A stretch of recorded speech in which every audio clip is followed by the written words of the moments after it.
So, tell us, who is Jarrett Key? I am so many things, and I think that's why my art practice is so interesting. My name is Jarrett Key. I'm from Alabama. I currently live in Flatbush, Brooklyn, and I'm a painter, I'm a dancer, I'm a musician, I'm a composer, I'm a researcher, I'm a teacher. And for me, that all of those various mediums make my art practice. I'm an artist. I have a twin brother named John Key. And growing up in Alabama was great. Music was our first love. My mom used to have an arts and craft table for John and I to play with as kids. Growing up, art really was an essential part of the ways that we expressed ourselves and was encouraged.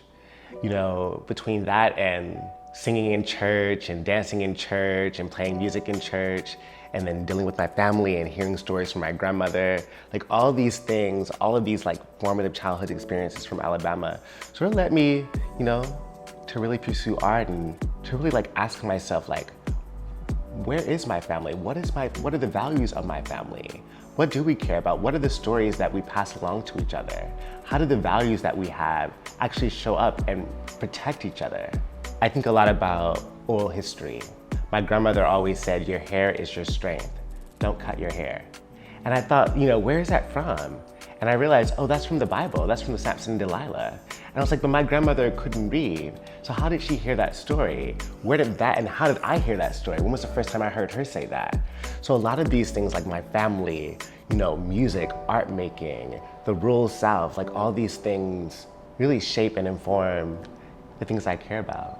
You actually brought some books here today. Curious to understand, number one, what are these books? And then number two, why did you bring them and why do you think that they're important for this particular conversation that we're having today? Let's start with these books. When I first got to grad school, all the painters would have books and books and books of paintings open on their floor in front of paintings.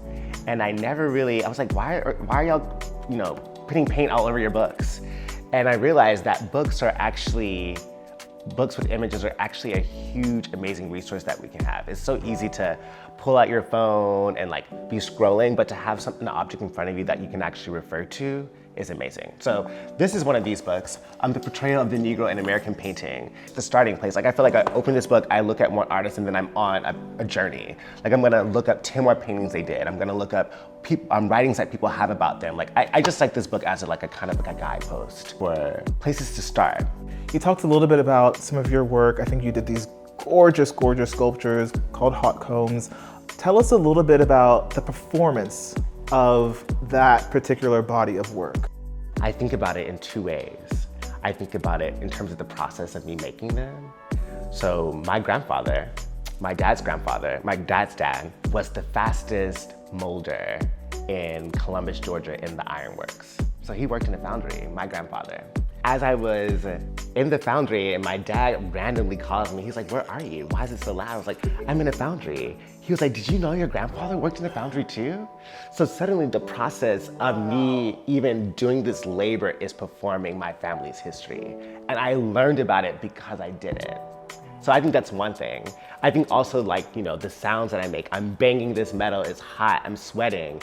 I often recorded the sounds that I made. I often recorded myself do it because repeating this gesture over and over again and watching this object get transformed is like a play, it's like a scene.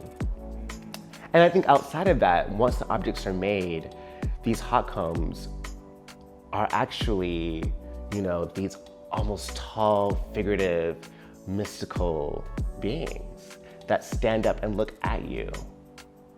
You actually walk toward them. They might change from far away. From far away, you might think, what is that? Is that a bat? Is that a sword? And as you get closer, you understand that they have teeth. They're literally smiling at you. And I think that's amazing. So these objects also perform for you in space. Artists are transformers, right? We transform ourselves, we transform the viewer, and we transform these materials into new objects. How do I get to that transformation? It's a lot of through this self-reflection process. I also have to say, I have learned so much today. I am so thankful and happy that we were able to have this conversation. I'm so happy that you were our first guest on Good Talks. Of course, we look forward to having more of these in-depth conversations with artists and art professionals and collectors and anyone who is as passionate about art as us.